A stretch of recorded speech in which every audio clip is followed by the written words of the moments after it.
चंद्रावतीने रात्रीच्या वेळ साधून गोमातेला घेतलं आणि राज्याचा त्याग करून राज्याच्या बाहेर पडले. घनदाट अरण्यामध्ये म्हणजे या कोच पर्वतावरती, हे श्रीशैल पर्वतावरती ती गोमातेला घेऊन त्या ठिकाणी आलेली आहे. त्या शैल्य पर्वतावरती जाऊन शिवलिंगाचं पूजन करायला लागली. म्हणतात जाई जुई हे पुष्प घ्यावे आणि पुष्पाची माला बनवावी आणि ती भगवान शंकराला ती माळ घालावी.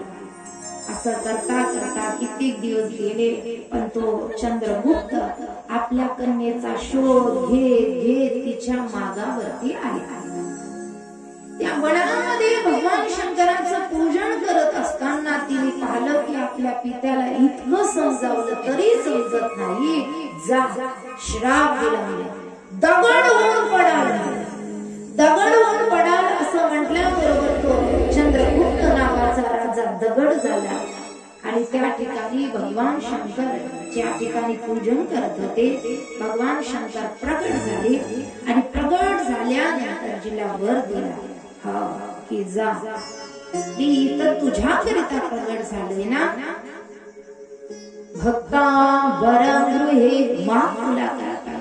ती म्हणते प्रभू मला काही नको, पण तुझा दर्शनाकरिता जो कोणी भक्त येईल त्याची इच्छा पूर्ती मनोकामना पूर्ण करा असा मला वर द्या. तर त्या ठिकाणी या चंद्रावतीने त्या ठिकाणी मंदिराची स्थापना केली, मंदिराचं बांधकाम केलेलं आहे. अशा प्रकारे दुसरं ज्योतिर्लिंग म्हटलं तर मल्लिकार्जुन. ओम नमः शिवाय.